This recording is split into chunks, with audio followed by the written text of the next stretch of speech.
صلی اللہ علیہ یا محمد۔ میں آپ کا دوست مرید حسن چشتی، اور آج پھر ایک بہت خاص عنوان کے ساتھ میں آپ کے سامنے حاضر ہوں کہ آخر کیوں ایک نبی کے بعد پھر دوسرے نبی اور دوسرے نبی کے بعد پھر تیسرے نبی، نبیوں پہ نبی آتے رہے اور نبیوں کا سلسلہ ختم نہیں ہو رہا تھا، اور جب ہمارے نبی جو ہے تو آئے تو نبیوں کا سلسلہ ختم ہو گیا، سرکار جو ہے تو خاتم النبی ہوئے۔ تو اس بات کو سمجھنا ضروری ہے کہ سرکار نے ایسا کون سا سبق دیا کہ اب نبیوں کی ضرورت نہیں رہی۔ اس بات کو دھیان سے سمجھنے کی ضرورت ہے، اور یہ سبق لا الہ الا اللہ محمد رسول اللہ میں موجود ہے۔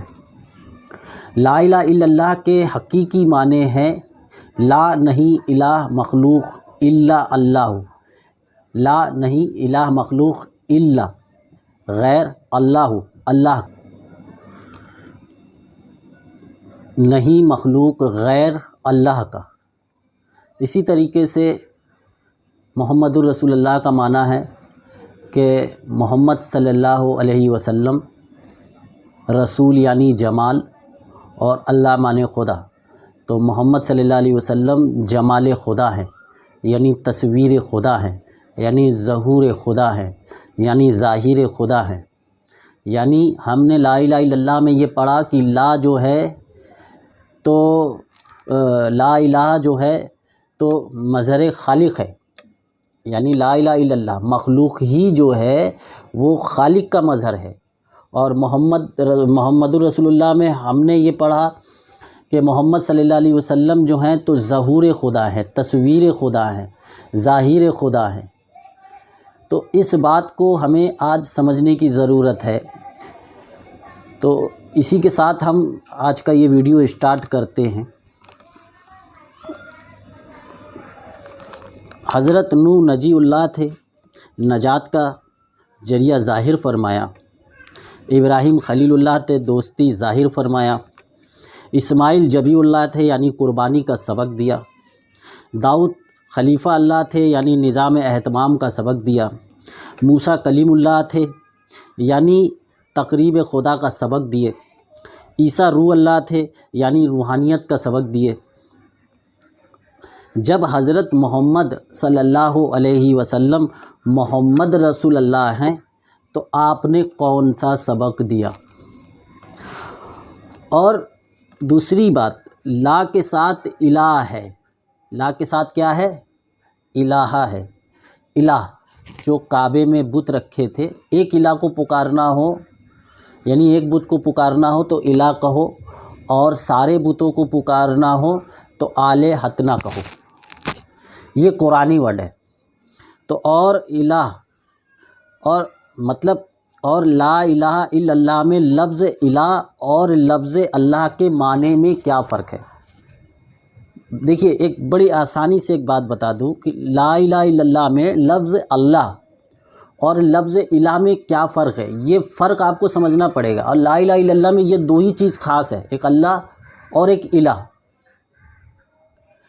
اب دیکھیے، جو لا آیا ہے، لا یعنی نہیں، اب یہ نہیں کے ساتھ میں کیا چیز نفی ہوگی؟ اللہ تو نفی نہیں ہوگا نا، وہ جو ایک ہمیشہ سے ہے اس کی تو نفی نہیں ہوگی۔ یہ جو الہ ہے نا، الہ، یہ الہ مخلوق سفارشی جلفہ، اس کی نفی ہوگی۔ تو لا کے ساتھ کیا ہے؟ الہ ہے، یہ ہو گیا۔ اور الا اللہ، اللہ کے ساتھ کیا ہے؟ اللہ ہے، یعنی اللہ کے ساتھ اللہ ہے، تو غیر اللہ کا، نہیں مخلوق، نہیں الہ، نہیں معبود، غیر اللہ کا۔ اور اسی کے ساتھ ہم یہ بھی جاننے کی کوشش کریں گے کہ لفظ رسول کے معنی میں کیا، مطلب لفظ محمد اور لفظ رسول کے معنی میں کیا مطابقت ہے۔ اس پہ بھی میں چاہوں گا کہ ان ساری باتوں پر آپ توجہ دیں، کیونکہ لا الہ الا اللہ کے جو معنی مطلب آج کل مشہور ہیں کہ نہیں کوئی معبود مگر اللہ، لائق عبادت ہے، یہ معنی مطلب بالکل مشرکانہ معنی مطلب ہے۔ کیونکہ مشرکین عرب کا یہی عقیدہ تھا کہ اللہ آسمان پر رہتا ہے، وہی لائق عبادت ہے اور مخلوق خدا کا غیر ہے، اس لیے مشرکین نے کلمہ پڑھنے سے انکار کر دیا تھا۔ یہی وجہ تھی۔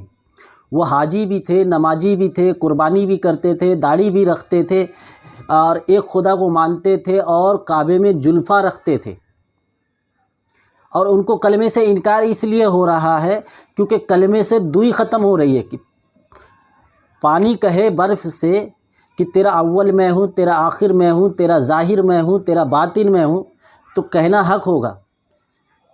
تو اگر برف کو یہ احساس ہو جائے کہ وہ پانی ہی میرا اول، میرا آخر، میرا ظاہر، میرا باطن ہے، اس کا غیر سوا کچھ بھی موجود نہیں ہے، تو یہی حق ہے۔ بس یہی جو دوئی ہو رہی تھی، اسی کا وہ مشرکین عرب انکار کر رہے تھے، وہ اسماعیلی مسلمان، وہ ابراہیمی مسلمان، اسی لیے وہ ان کو جو ہے تو مشرک کہا گیا، ان کو کافر کہا گیا۔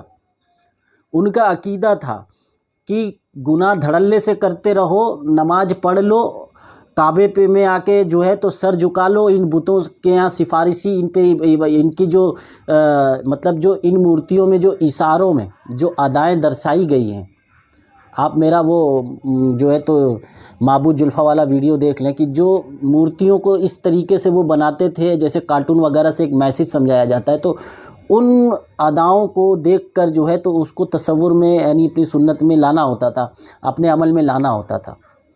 جیسے آج پڑھائی لکھائی کا دور ہے تو ہم کتابوں میں پڑھتے ہیں اور وہ چیز ہم سمجھ جاتے ہیں، لیکن وہ جلفہ اس طریقے سے بنائے جاتے تھے، وہ مورتیاں اس طریقے سے کہ ایک ان پڑھ اور جو ہے بے پڑھا لکھا آدمی بھی دیکھ کے سبق کیا ہے وہ سمجھ جاتا تھا، اور اس سبق کو وہ مطالعے میں لاتا تھا، یعنی اپنے تصور میں لاتا تھا، اور جو ہے تو اس طریقے سے وہ لوگ ان کو سفارشی سمجھتے تھے اور اللہ کو آسمان پر سمجھتے تھے۔ تو اتنا سب کچھ ہونے کے باوجود بھی ان کو جو ہے تو مشرک کہا گیا، ان کو کافر کہا گیا۔ تو اس کو بڑے دھیان سے سمجھنے کی ضرورت ہے کہ لا الہ الا اللہ سے انکار کر دیا تھا، مگر آج کل مشرکانہ عقیدہ رکھتے ہیں اور کلمہ بھی پڑھتے ہیں، کیونکہ کلمے کے معنی مطلب جو حقیقی ہیں وہ چھپائے گئے، وہ بتائے نہیں گئے۔ علماء 72 فرقے جو ہیں تو اس کو چھپایا گیا، ان ترجموں کے ساتھ میں جو ہے تو دجل کیا گیا۔ دیکھیے، حالانکہ کلمے میں صاف ظاہر ہے کہ لا الہ الا اللہ کے معنی نہیں معبود، اور الا اللہ کے معنی ہے اللہ کا غیر، مراد ہے اللہ کا غیر معبود نہیں، اللہ کا غیر معبود نہیں۔ یعنی مشرکین عرب خالق و مخلوق میں دوئی سمجھتے تھے۔ کیا سمجھتے تھے؟ وہ لوگ مخلوق و خالق میں دوئی سمجھتے تھے، اور لا الہ الا اللہ سے وہ دوئی ختم ہو رہی تھی۔ جی، لا الہ الا اللہ سے وہ دوئی ختم ہو رہی تھی، اس لیے مشرکین عرب نے کلمہ پڑھنے سے انکار کر دیا اور کہنے لگے حضرت سلم نے تو خالق و مخلوق میں دوئی کو ختم کر دیا۔ بڑے تعجب کی بات ہے۔ مشرکین عرب کے یہ دونوں اقوال آج بھی قرآن میں موجود ہیں کہ جب حضور نے فرمایا انہم کانوا اذا قیل لہم لا الہ الا اللہ، سورہ صفات آیت نمبر 35، تو مشرکین عرب نے انکار کر دیا، کہا یستکبرون، اور مشرکین نے کہا کہ حضرت سلم نے تو خالق و مخلوق کو ایک کر دیا۔ پھر دوسری آیت آپ لے لیں، سورہ سواد کی آیت نمبر 5، اجعل الآلہۃ الہا واحدا ان ھذا لشیء عجاب۔ چونکہ خاصہ ہے کہ کلمہ طیب سے انسانی کیفیت میں تبدیلی آ جاتی ہے، یعنی کلمے کو سنتے ہی کفر و شرک اور جاہلیت سے نکل کر انسان فوراً وحدت کی روشنی میں پہنچتا ہے۔ لا الہ الا اللہ میں الہ اور اللہ دو قسم کے الفاظ ہیں، اور اللہ دونوں لفظوں کے معنی اور یہ جو الفاظ ہیں اور دونوں لفظوں کے معنی ایک دوسرے سے مختلف ہیں، مگر علماء 72 فرقے دونوں کے معنی خدا سمجھتے ہیں۔ معبود معنی بھی خدا، الہ معنی بھی خدا، اللہ معنی بھی خدا۔ حالانکہ الہ معنی معبود کہتے ہیں مگر معبود معنی خدا کہتے ہیں۔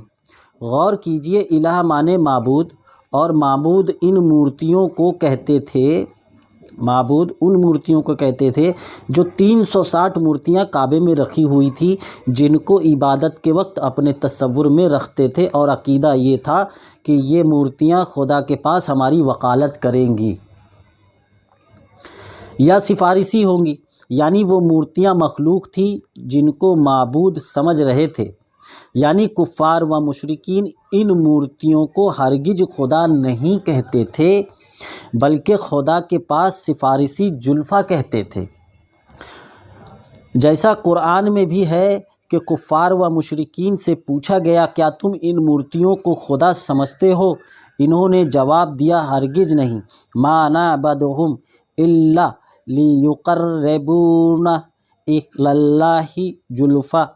زمر کی آیت نمبر 3 میں اس آیت کا آپ جو ہے تو اس آیت میں آیت کا مطالعہ کریں، یعنی ہم نہیں عبادت کرتے ہیں ان کی مگر یہ کہ یہ ہمیں قریب درجہ کے، یہ زلفیٰ سمجھتے تھے۔ زلفیٰ یعنی مخلوق۔ اب مخلوق کو معبود بنانے والا کون ہوتا ہے؟ اور کلمے سے دوئی پیدا ہو رہی ہے، یعنی عبادت کے وقت ان مورتیوں پر تصور قائم کرتے تھے تاکہ خدا کے پاس سفارشی ہو۔ یہ مورتیاں الہ ہیں، اللہ نہیں۔ مگر علماء 72 فرقے کہتے ہیں کہ کفار و مشرکین کعبہ میں رکھی مورتیوں کو خدا کہتے تھے۔ اب غور طلب یہ ہے جب کہ علماء دین ابھی تک یہ نہیں سمجھ سکے ہیں کہ کفار و مشرکین 360 خداؤں کو مانتے تھے۔ بڑے افسوس کی بات ہے، 360 خدا، ہمیں یہی بتایا گیا کہ وہ سارے بت خدا مانتے تھے۔ غور کرنے والی بات ہے، الہ کے ساتھ لا ہے اور اللہ کے ساتھ اللہ ہے، تو انکار کس کا ہوگا؟ نہیں الہ نہیں، لا الہ تو نہیں الہ، الہ نہیں، الا اللہ سوا اللہ کا۔ جب تک لا الہ الا اللہ کو نہیں سمجھ لیا جائے اس وقت تک شرک دور نہیں ہوگا، اور شرک کے رہتے ہوئے نماز وغیرہ ہر عبادت بت پرستی ہو جاتی ہے۔ جیسے زمانہ جاہلیت والے مشرک تھے اور نماز قربانی وغیرہ کے بھی پابند تھے، پھر بھی انہیں کافر و مشرک کہا گیا۔ خلاصہ یہ ہے، اگر کلمہ پڑھ کے بھی ذہنی تبدیلی نہ ہوئی تو عبادتوں سے کوئی فائدہ نہیں ہوگا۔ جیسے ایک محاورہ ہے کہ کلمے سے بت الٹ گئے تھے۔ سوال پیدا ہوتا ہے، کلمہ پڑھ دینے سے پتھر کی مورتیاں الٹ گئی تھیں؟ نہیں، اس کا مطلب یہ ہے کہ اگلے پیغمبروں کی امتیں اپنے اپنے پیغمبروں کی سنتیں مانتے ہوئے وہ انسان خود بت بن گئے تھے، مذہب کی منشا سے غافل ہو گئے تھے، صرف مذہب پر لکیر کے فقیر بن گئے تھے۔ گویا وہ مذہبی انسان خود ہی بت بن گئے تھے، گویا وہ مذہبی انسان خود ہی بت بن گئے تھے۔ اس کفر جاہلیت میں اپنی اور دوسروں کی زندگی کے لیے عذاب بنے ہوئے تھے، لہٰذا حضور سرکار دو عالم صلی اللہ علیہ وسلم نے جب فرمایا لا الہ الا اللہ، تو ان غافل لوگوں میں جو لوگ محترک ہوئے، یعنی زمانے کو سمجھ کر زمانے کے مطابق چلنے لگے، وہ کامیاب ہوئے۔ اس لیے مشہور عام ہوا کہ کلمہ سے بت الٹ گئے، یعنی انسان محترک ہوئے۔ ایسا خیال کرنا غلط فہمی ہوگی کہ حضور نے کلمہ پڑھ کے پھونک دیا تو سب پتھر مورتیاں کعبے سے گر پڑی۔ ایسا نہ کبھی ہوا ہے نہ ہو سکتا ہے، کیونکہ حضور پتھر الٹنے کے لیے پیغمبر نہ تھے بلکہ انسان کو بدلنے کے لیے پیغمبر تھے۔ پس کلمہ طیب میں آج بھی وہ طاقت موجود ہے۔ اگر کلمہ طیب کو سمجھ لیا جائے تو آج بھی بت الٹ سکتے ہیں، یعنی غافل انسان۔ پس ناظرین اکرام بخوبی سمجھ سکتے ہیں کہ لا الہ الا اللہ سمجھنے میں غلط فہمی ہوئی، اس لیے اسلام میں تفرقے پڑے، مسلمان فرقہ بندیوں میں مبتلا ہوئے۔ سوجھ بوجھ والوں کو چاہیے کہ سب سے پہلے کلمہ سمجھیں اور دوسروں کو سمجھا دیں۔ یہ بہت خاص سبق ہے جو ہمارے حضور کا لایا ہوا ہے، اور جب یہ کلمہ پیش کرتے تھے تو وہ کہتے تھے کہ یہ باتیں تو ہم نے اپنے باپ دادا سے نہیں سنی۔ تو یہ حضور کا بہت خاص سبق ہے، راج حیات النبی ہے اس کے اندر جو ہے۔ تو آگے آپ ملاحظہ فرمائیں، لا الہ الا اللہ کی طرح علماء 72 فرقے محمد رسول اللہ کو بھی نہیں سمجھ سکے، لہٰذا اپنا قیاسی معنی مطلب لکھ ڈالے ہیں۔ محمد صلی اللہ علیہ وسلم ایک بشر ہیں اور رسول معنی بھیجے ہوئے۔ سوال پیدا ہوتا ہے جب کہ محمد معنی ایک بشر اور رسول معنی بھیجے ہوئے، پھر اس میں اعتراض کی کون سی بات تھی؟ جب کہ خدا کے بھیجے ہوئے لاکھوں پیغمبر گزر چکے تھے، پھر ابو سفیان نے کیوں کہا کہ ہم محمد رسول اللہ نہیں تسلیم کرتے ہیں، جب کہ پیغمبران خدا کے بھیجے ہوئے تھے اور ساری مخلوق خدا کی بھیجی ہوئی ہے؟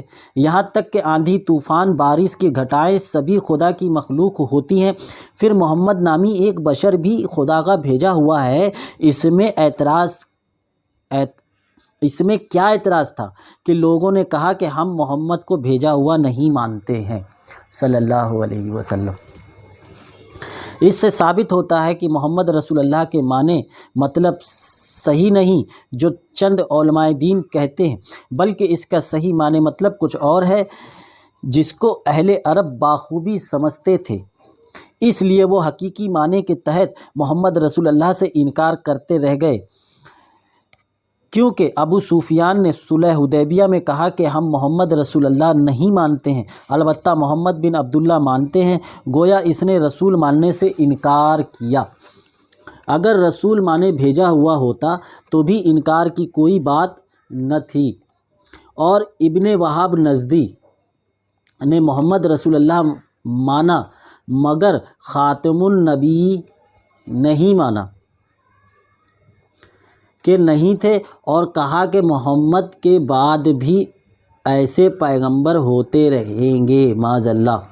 اور آج کل وہابی علماء کہتے ہیں کہ محمد ایک بشر تھے جو مر کے مٹی میں مل گئے معاذ اللہ، معاذ اللہ۔ ان کا قبر و گنبد ایک بڑا بت بنا ہے جس کو توڑ پھوڑ دینا چاہیے، کیونکہ خیال محمد آ جانے سے نماز فاسد ہو جاتی ہے، اور سعودی حکومت نے قبر رسول پر پہرا بٹھا دیا ہے کہ زائرین مزار اقدس کو چھو بھی نہ سکیں۔ اس سے ثابت ہوتا ہے کہ رسول اللہ کے معنی مطلب راجدار ہیں، جس کو مخالفین بخوبی سمجھتے ہیں۔ جو گرہ تکلیف دہ گزر رہا ہے، اس لیے وہ سب جٹ پڑے ہیں کسی طرح محمد رسول اللہ کے حقیقی معنی مطلب کو جھٹلایا جائے۔ بقول علماء لا الہ الا اللہ سے خدا کی وحدت اور محمد رسول اللہ سے حضور کی رسالت ثابت ہو جاتی ہے۔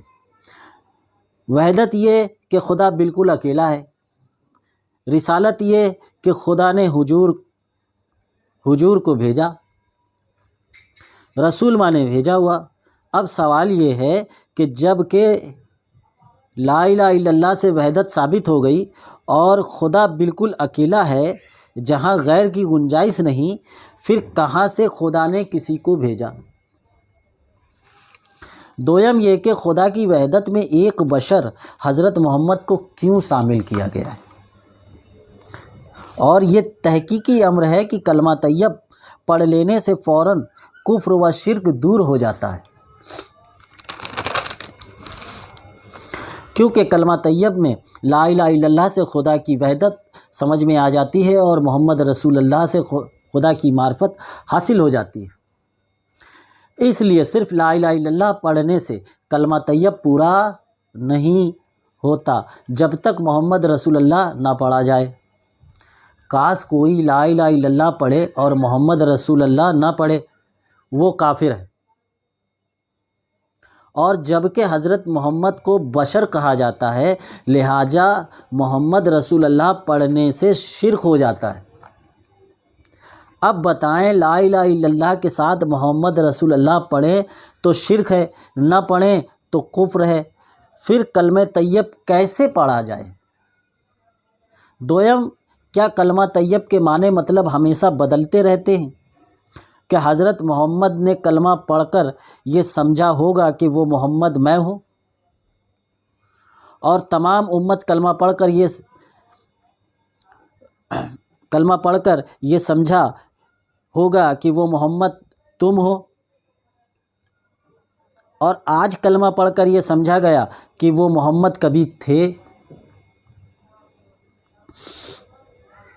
آج نہیں ہے۔ جب کہ کلمہ کے معنی ہمیشہ بدلتے رہے تو پھر کلمہ شہادت پڑھ کر کیا گواہی دی جاتی ہے کہ ہم نے خدا و رسول کو جانا پہچانا؟ اگر خدا رسول کو نہیں جانا پہچانا تو کلمہ شہادت پڑھنا جھوٹی گواہی ہے۔ اب آئیے محمدی تعلیم کے مطابق، یہ تو اعتراض اور سوالات تھے، اب آئیے محمدی تعلیم کے مطابق محمد رسول اللہ کیا ہے، اس کو بہت توجہ سے دھیان سے سمجھ کر جو ہے تو سمجھنے کی کوشش کریں کہ صوفیہ اکرام کے اقوال سے سمجھیں کہ محمد کے معنی ہیں اللہ کی تصویر، محمد ہے صلی اللہ علیہ وسلم، اس لیے محمد کو جمال خدا کہتے ہیں۔ حضرت سلم کو بشر کہا جا سکتا ہے۔ سرکار کا اصلی نام قرآن میں پاک میں آیا ہے احمد۔ حضرت عیسیٰ نے کہا جو میرے بعد آخری پیغمبر ہوں گے ان کا نام احمد ہوگا، اور حدیثوں میں بھی حضرت سلم احمد، تو آپ کا نام کیا ہے؟ احمد۔ اور سرکار یوں فرماتے تھے لا الہ الا اللہ انی رسول اللہ، تو آپ کو محمد کیوں کہا گیا؟ یہ آپ کا اصل میں لقب ہے، سب سے بڑا لقب ہے یہ آپ کا محمد۔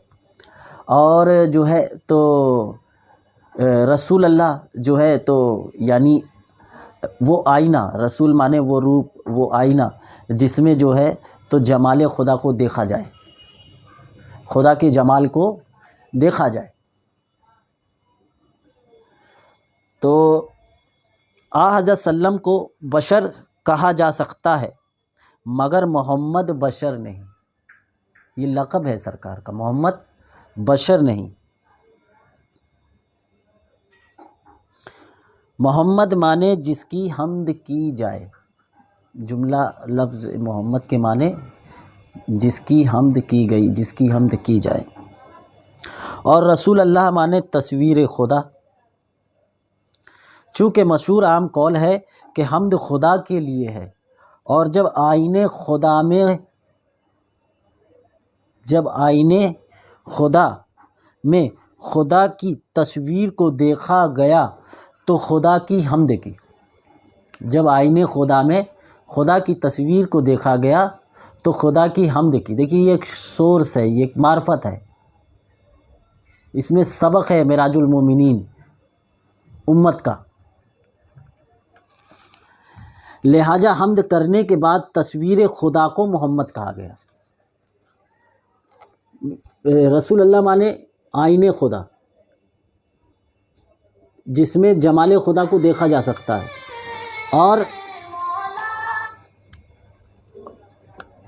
اور جب جمال خدا کو دیکھا گیا تو حمد کی، حمد کرنے کے بعد اس کو محمد پکارا گیا۔ اس طریقے سے یہ لقب ہمارے نبی کریم صلی اللہ علیہ وسلم کو حاصل ہے۔ اور باقیہ آپ 99 نام سرکار کے دیکھ سکتے ہیں قرآن پاک میں کہ ایک بھی غیر رحمانی نام آپ کے صفات جو ہے تو ایک بھی غیر رحمانی نام آپ کے ناموں میں نہیں ہے، آپ کے صفات میں نہیں ہے، آپ صرف اچھے اوصاف والے ہیں۔ لہٰذا حمد کرنے کے بعد تصویر خدا کو محمد کہا گیا۔ محمد کے معنی جس کی حمد کی جائے، اور حمد کے وہ الفاظ ہیں صلی اللہ علیہ وسلم، اور صل کے معنی ہیں دیدار، اور اللہ کے معنی خدا، یعنی صلی اللہ کے معنی دیدار خدا ہیں۔ محمد اگر بشر کا نام ہوتا تو رضی اللہ تعالیٰ عنہ یا علیہ السلام وغیرہ کہا جاتا، مگر خدا کی تصویر کا نام محمد ہے، اس لیے اسم محمد سن کر فوراً صلی اللہ علیہ وسلم کہا جاتا ہے۔ دنیا میں کسی بشر کے نام میں صلی اللہ علیہ وسلم نہیں کہا جاتا۔ بشر کے لیے احتراماً چھوٹا جملہ رضی اللہ تعالیٰ عنہ ہے اور بڑا جملہ علیہ السلام ہے۔